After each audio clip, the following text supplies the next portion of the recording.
네, 채널 615 172회 시작하겠습니다. 자, 박근혜 정부가 6.27 통일부 장관을 내세워서 개성공단 7차 회담을 제안을 했습니다. 그리고 회담 여부에 따라서 중대 결단을 내리겠다 이렇게 발표한 지 5일이 지났는데요. 아직까지 이제 북측의 반응은 없습니다. 사실상 개성공단 정상화를 포기한 것 아니냐 이런 것들이 각계의 평가고요.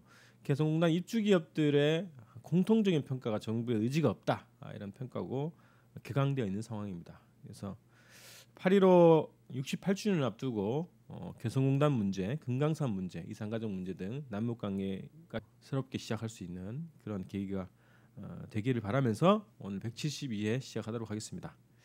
자, 오늘 또 인권연대 김준성 정책실장님 오셨습니다. 안녕하세요. 네, 68주년 8.15 네. 그러니까 이제 한 2주 앞으로 다가왔네요. 자, 남북회회가 이제 개성에서 공동 행사를 하기로 했고요. 그리고 7.27 60주년이 지난주였어요. 네, 지난주 토요일 날 있었죠. 네네. 네.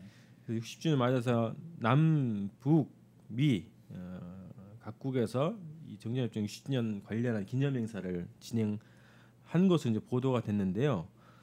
각국에서 어떻게 기념 행사를 진행했는지 좀 소개를 해주시겠습니까? 네. 먼저 이제 우리 정부는 그 서울 용산 전쟁기념관에서 유엔군 참전 정전 60주년 기념식을 진행했습니다. 여기서 이제 인상 깊은 장면은 저는 딱 하나가 있더라고요. 이제 우리 정부가 유엔 참전국 대표군 미국 특사에게 감사표를 증정하는 이런 이제 행사를 하기 위해서 이제 60주년 행사를 좀 진행했더라고요. 보니까. 그리고 이제 또 하나 오바마 대통령이 역대 대통령 중에 최초로 이 미국에서 있는 워싱턴 D.C.에서 한국전 참전 기념공원에서 열린 이제 정전 60주년 기념식에 참석을 했습니다.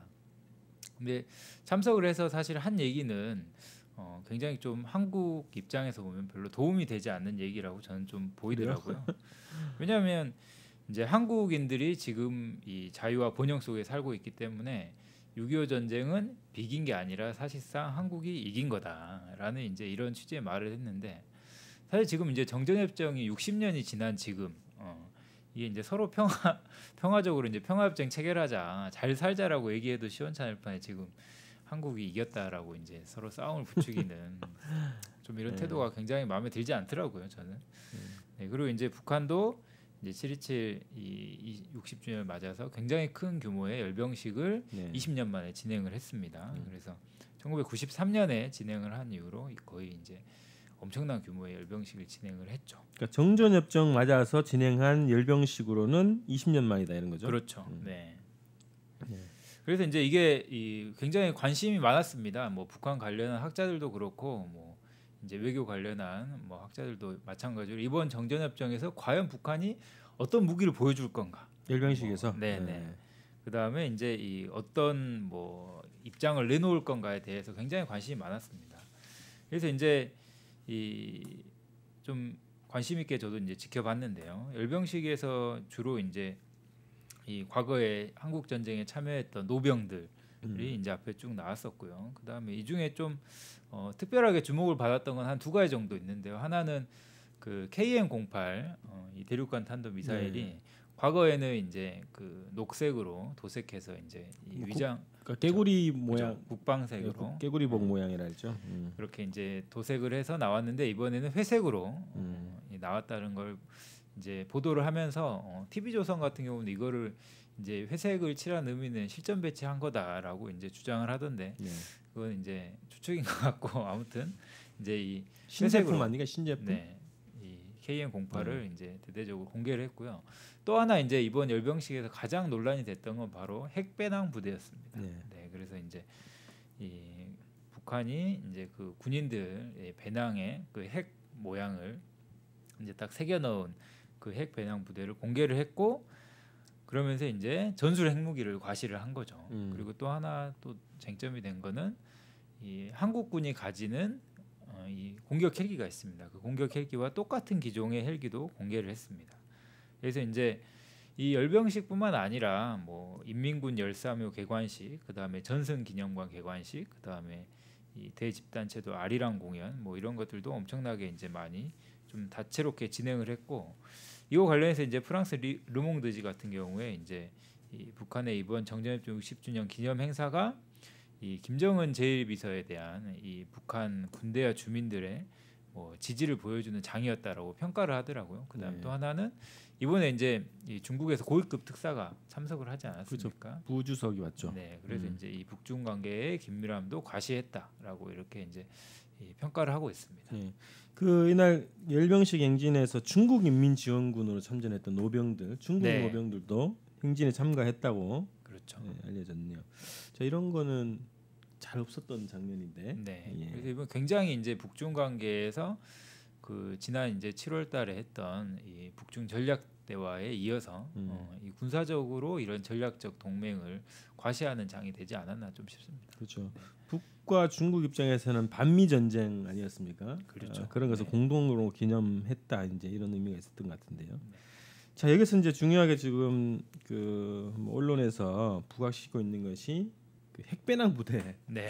그래서 자, 핵배낭 부대, 핵배낭이라는 게 어떤 건지 개념 한번 정리해 주시죠. 네, 핵배낭이라는 거는 이제 이 소형화된 전술 핵무기 중에 하나인데요. 이제 이 전시가 되면은 사실 이제 전략 핵무기는 이게 거의 안 쓰죠. 쓰기가 어렵죠. 네. 왜냐하면 서로 다 가지고 있는 거고 이제 이걸 썼다고 하면 이제 거의 이제 국가가 소멸하는 단계로 들어가기 때문에 이제 이 타격력이 좀 더 적으면서 이 전술적으로 유용하게 잘 쓸 수 있는 무기를 이제 전술 핵무기라고 하는데요. 그래서 이제 이 배낭 형태로 등에 메고 특수부대가 가서 이 핵폭탄을 설치해 놓고 한 이제 1~2km 정도 더 떨어진 곳에 가서 이제 원격적으로 제어해서 이제 폭탄을 터뜨리는 겁니다. 그래서 이게 한 배낭이 보통 30km에서 이제 50km 정도 나간다고 추측할 수 있는데요. 무게가. 네. 네, 그래서 이게 물론 이제 일반 핵무기보다는 위력이 떨어지긴 하지만은 기본적으로 뭐 이게 그래도 핵무기이기 때문에 거의 10킬로톤 정도의 위력은 가지고 있고 이제 중요하게 적들의 이제 이런 중요 군사 시설이나 아니면 기관 시설을 파괴하는 데서 유용하게 쓰이는 전술 핵무기라고 좀 볼 수 있을 것 같아요. 이게 그 앞으로 맸던데 이게 그죠? 네. 등에 진 게 아니라 네, 네. 그거 보여주기 위해서 그렇게 매지 않았을까요? 그런가요? 네, 그건 제 추측입니다. 그래서 이제 북에서 얘기했던 그 핵무기 소형화, 경량화, 다종화 네. 뭐 이런 것의 한 표현일 수도 있겠다. 네, 이렇게 좀 볼 수 맞습니다. 있겠고. 네. 근데 뭐 가짜다 이런 얘기를 하는 언론들이 있어요. 네, 그래서 이제 7.27 이거 핵 배낭 부대가 등장하니까 국방부 대변인 김민석이 이제 바로 이 핵 배낭을 만들 수준이 아니다 북한의 핵 무기 능력이 그렇기 때문에 이 말은 이제 사실상 이 뭐 가짜라는 얘기죠. 예전에 작년이었죠. 작년에 이제 북에서 KN-08 대륙간 탄도 미사일 열병식을 하니까 이걸 종이로 만들었다. 이런 놀라운 상상력을 발휘해서 기사도 그 나오고 해석도 그랬었는데, 그 해석도 보니까 그 독일의 군사 전문가가 아마 그런 주장을 했던 것 같은데 네, 네. 페이퍼 미사일이라고 하는 게 보통 이제 그 페이퍼 컴퍼니처럼 그렇죠. 가짜다라는 의미지 종이로 만든 의미가 아니라고 네. 이제 근데 얘기 이제 해명을 했는데 우리나라 언론에서 종이로 만들었다고. 네, 그래서 아무튼 이제 이 핵배낭 부대가 가짜라는 뉘앙스에 뭐 가짜라고 딱 한 건 아니에요. 국방부 그렇죠. 대변인이 네. 뉘앙스에 이제 주장을 했는데요. 저희 이제 이걸 보면서 이제 과거에 이 기사를 좀 보면은 그 서울대 이은철 핵공학과 교수가 있습니다. 이 사람이 이제 어떤 발언을 했었냐면 예전에 이제 2011년에 11월 25일 날 데일리 NK라고 좀 반북적인 그런 그렇죠. 탈북자들이 많이 나오는 그런 보도 신문이 있는데요. 거기에 보면 이제 그때 당시 이제 그 교수 인터뷰에서 북한이 핵배당을 탑재할 수 있는 핵폭탄 제조 능력은 그리 어렵지 않다라고 좀 이렇게 주장을 했습니다. 네.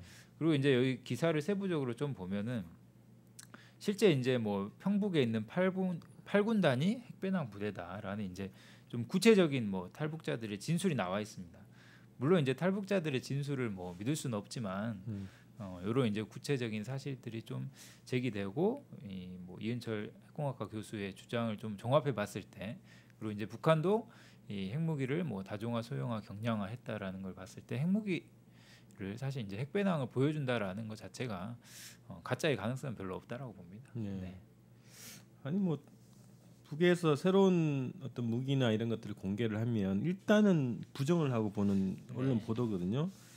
주되게 이제 많이 이야기하는 근거는 그런 거예요. 한 번도 시험해 본 적이 없다. 왜냐하면 이제 미국이나 소련 같은 국가는 거의 대부분 이제 시험 발사를 하면서 그게 그렇죠. 이제 재원이 노출이 되는데 북한에서는 이전까지 특이하게도 시험 발사를 하지 않고 바로 실전 배치를 하고 있다라는 게 이제 지금 이 전문가들의 주장이거든요. 그렇기 때문에 이제 한국 국방부나 아니 국방 연구 분야 이제 사람들도 전부 다 북한의 무기는 믿을 수 없다. 왜냐하면 실전 뭐 실험을 하지 않았기 때문에 이제 이런 주장을 항상 하고 있습니다. 제가 볼 때는 오히려 그게 더 무서울 것 같은데. 그렇죠. 그게 안 돼 있으니까 어떤 건지 모르니까 그럴 것 같은데요. 자, 그다음에 7.27 맞아서 국내에서 국제 평화 심포지엄이 개최가 됐는데 또 중요한 그 내용들이 좀 발표가 됐다고 들었습니다. 네, 그래서 저도 이제 거기 참가를 했는데요. 이 서울 대방동에 있는 서울 여성 프라자에서 진행됐습니다. 그래서 거기서 이제 주되게 그 빈곤의 세계화, 뭐 전쟁과 세계화라는 좀 이제 진보적인 이 세계적인 학자인 초스토프스키 교수가 이제 이 한국 전쟁, 이 한국 이제 정전협정 60주년을 맞아서 주요한 발제를 했습니다. 그 교수님의 이제 이 발언을 좀 몇 가지 소개를 해드리도록 하겠는데요. 네. 이제 그 교수는 이제 한반도 문제의 본질을 이거라고 봤습니다. 거의 반세기 넘는 기간 동안 미국이 핵무기로 위협을 가하고 있는 전쟁 색동이 지금의 이 한반도 문제의 본질이다라고 주장을 하더라고요. 그래서 이제 또 하나는 지금의 이제 이 정전협정을 하기 위해서는 이 평화협상을 해야 되는데 이 평화협상을 하게 된다면 지금 단순히 북한의 핵 위협뿐만 아니라 미국에서부터 촉발되는 핵전쟁 위협에 대해서 반드시 다뤄야 된다. 왜냐하면 이 미국이 오늘날 가장 최대 침략국이고 최대 핵무기 보유국이기 때문이다라고 이제 이런 주장을 했습니다. 그리고 이제 또 한 분 이제 참석자가 있는데 이분은 이제 시용레이 중국 칭화대 교수입니다. 이 교수 같은 경우는 이 한반도 비핵화를 위해서는 북한의 안전 보장을 해야 된다. 이제 이런 주장을 했습니다. 그리고 이제 다른 뭐 참여연대나 아니면 뭐 통합진보당 진보정책연구소 같은 이제 이런 데서도 많이 참가를 해서 실제 이제 7.27 정전협정 60주년 어떻게 평화협정으로 만들 거냐 이런 이제 많은 논의들이 있었습니다. 네. 그래 이제 평화협정 논의가 구체적으로 지금 곳곳에서 나오고 있는데요. 그 어젠가요 보도를 보니까 미국의 그 정책 담당자가 한국계 언론인들을 좀 모아가지고 간담회를 했더라고요. 그래서 네. 거기에서 이제 평화협정 관련해서 북이 비핵화 조치를 취해야 평화협정 논의를 할 수 있다 뭐 이런 얘기를 하는데 평화협정은 강대강 그죠? 서로 대등한 힘을 가지고 있는 국가끼리 성립이 돼야 그게 유지가 될 수 있지 않나 그렇죠. 이런 생각이 드는데 평화협정은 사실 이제 지금까지 평화협정 자체가 사실 맺어진 적도 거의 없고 맺어져서 지켜진 적도 거의 없습니다. 그렇죠. 지금 전 인류 역사적으로 평화협정 봤을 맺고 때. 국가도 전쟁 나고 그렇죠. 네, 이제 평화협정이라는 것 자체가 서로 힘이 이제 동등해지고 이제 더 이상 싸워도 이득될 게 없을 때 이제 맺을 수 있는 거기 때문에 평화협정이라는 거는 서로의 힘이 이제 같아야 되는 거죠. 네. 자, 그래서 미국이 주장하는 그런 평화협정 조건, 체결 조건 자체는 성립이 되지 않는다 이런 얘기가 되는 거고요. 자, 한반도 평화협정 관련한 이 목소리들이 여러 곳에서 지금 나오고 있어요. 그거 한번 네. 소개를 해주시죠. 좀 이제 특이한 사례가 좀 있어서 소개를 몇 네. 가지 해드리도록 하겠습니다.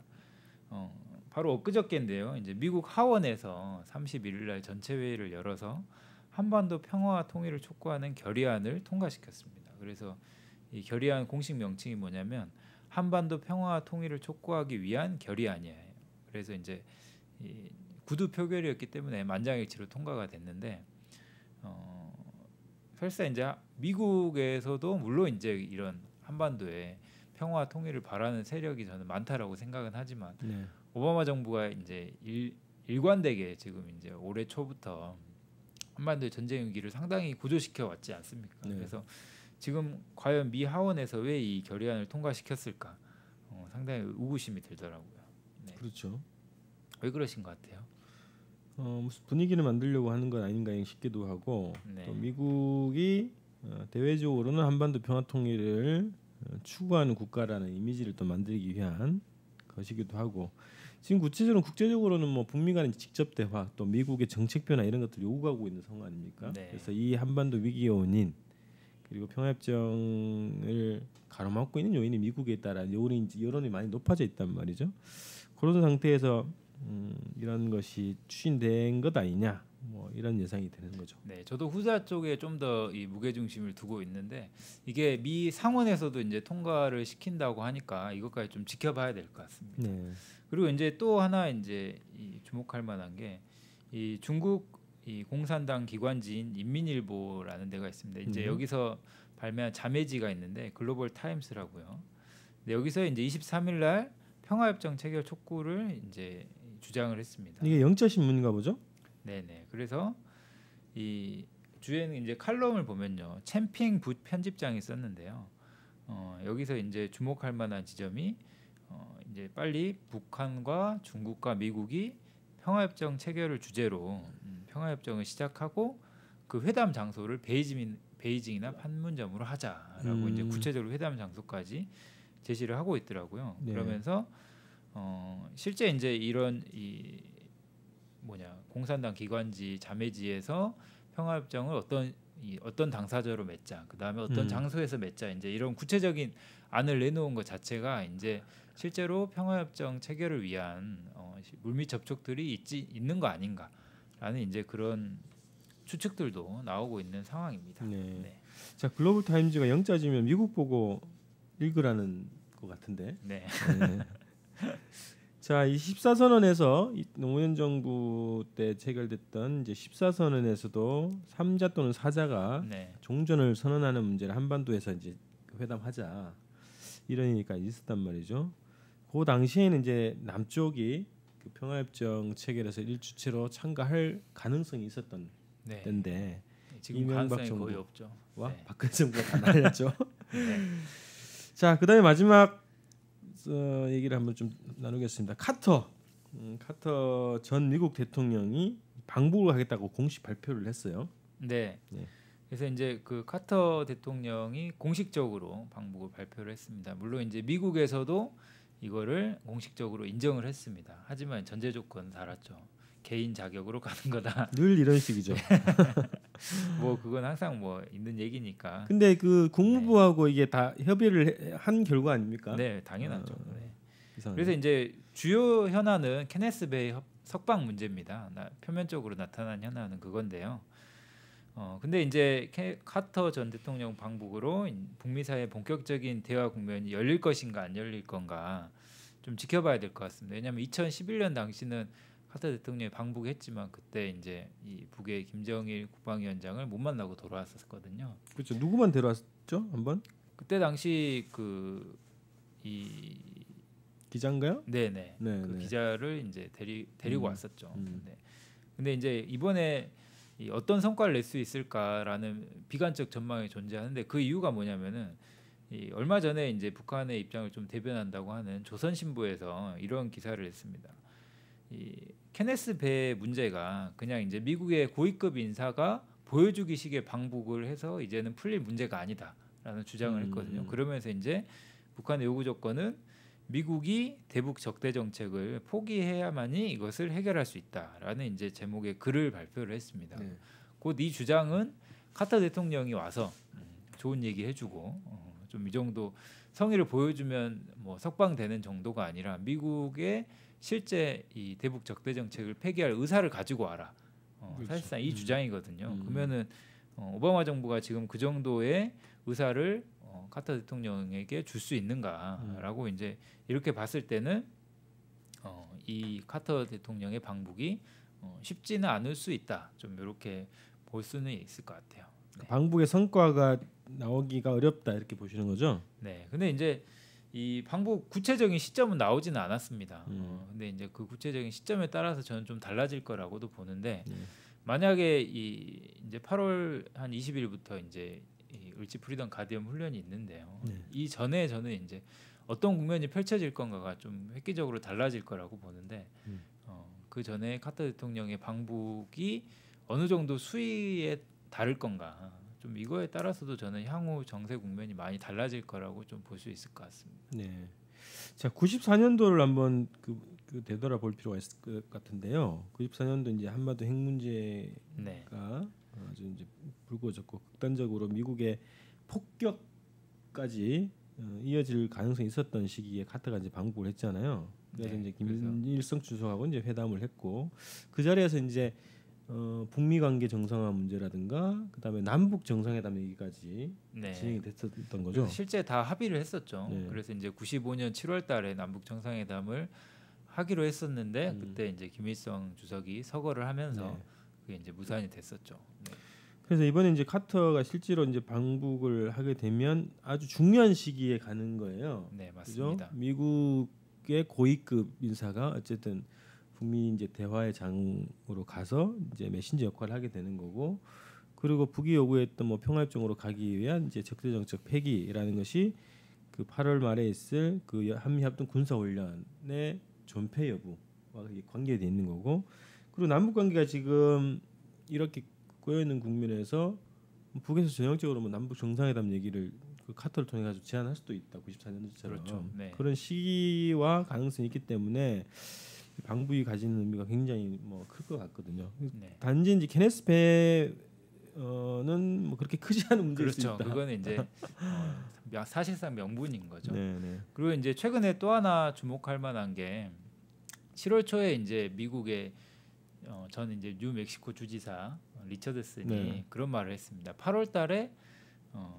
이제 예전에 북한에 갔던 데니스 로드먼이 북한에 가겠다고 지금 의사를 예전에 표명했었잖아요. 다시 한번 여름 휴가를 간다 그랬죠. 예. 북에서 보내고 싶다 네. 그런 이제 의사를 표명했었는데, 그래서 이 케네스 베를 데려올 만한 사람은 지금 로드맨밖에 없다 이런 좀 주장을 하면서 이제 이 로드맨을 통한 북미 대화 라인을 뭐 틀 수도 있지 않냐 뭐 이런 주장도 나온 적이 있습니다. 그래서 이 지금 8월 국면에서 뭐 이 카터 전 대통령이나 아니면 데니스 로드맨이나 뭐 어떤 형태가 됐든지 저는 이제 북미 간의 이 가시적인 접촉은 있을 수밖에 없는 상황이고요. 네. 네, 그거에 따라서 향후 국면이 좀 기대가 되는 현재입니다. 네. 네. 제가 최근에 뭐 양상을 보니까 북에서 부르면 가는 구도예요. 찍어서 와라 그러면. 그래서 8월달에 굉장히 지금 긴박하게 돌아갈 것 같은데요. 최근에 그 어제인가요? 이제 방북을 하고 돌아오신 그 박한식 조지아대 교수, 네. 이분이 이제 북미 간에 이제 메신저 역할을 하고 있는 분이시다, 뭐 이런 평가가 있는 분이신데, 이분이 오셔서 이제 강연을 했죠. 강연 내용 중에는 몇 가지 좀 주목할 만한 내용들이 있었습니다. 그 중에서는 북측에서 8.15를 앞두고 개성공단을 전면적으로 다시 풀 의사가 있다. 네. 이런 얘기가 있었고요. 그 다음에 뭐 핵 문제 해결을 위한 전향적인 입장을 가지고 있더라. 뭐 이런 얘기들을 또 강연에서 하셨어요. 그래서 일단 우선은 남북 관계에서 개성공단 문제가 지금 첨예하게 걸려 있는 문제인데, 이것이 8.15를 계기로 해서 전면적으로 정상화 수준으로 가게 된다면 남북 관계 문제든 북미 관계 문제든 8월때 중요한 또 분수령을 맞이할 수 있겠다. 뭐 이런 예상이 되더라고요. 그래서 이제 만약에 그 교수님의 주장대로 만약에 된다라고 추측을 해보면 8.15 전에 만약에 개성공단 문제가 풀리면 당연히 이제 남북이 합의했던 개성 8.15 민족 공동 행사도 가능할 거고, 또 이제 남북 관계가 풀리면 그게 원래 미국의 대화의 전제 조건이지 않았습니까? 그렇죠. 그렇기 때문에 남북 관계가 그 정도 수준에서 풀리면 미국이 바로 대화에 나서는 이런 국면으로 갈 수도 있는 상황인 거죠. 네. 네. 자, 오늘 한반도 정세 관련해서 이렇게 좀 정리를 해보겠습니다. 고맙습니다. 네, 감사합니다. 네. 자, 지금 시청광장에서는 연일 그 국정원의 대선 공작을 규탄하는 집회가 벌어지고 있습니다. 농성이 이제 시작이 됐고요. 국정조사가 끝나는 8월 15일 이후까지 계속 이어질 것으로 예상됩니다. 자, 남북 관계에서도 지금 개성공단 정상화 문제가 가로막혀 있는 상황이고요. 이것을 풀기 위한 기업인들 그리고 우리 국민들의 노력이 절실한 때입니다. 자, 남북은 6.15 공동선언 실천 민족공동위원회가 합의한 8.15 민족 공동행사 개성 행사를 앞두고 있는데요. 자, 이제 한 열흘 정도 앞으로 다가왔습니다. 8.15 공동행사가 개성에서 개최가 되고 그리고 개성공단이 8.15를 계기로 정상화될 수 있는 기회를 우리 반드시 좀 살려 나가기를 좀 바라겠습니다. 자, 오늘 채널 6기로 172회 이렇게 정리를 하도록 하겠습니다. 고맙습니다.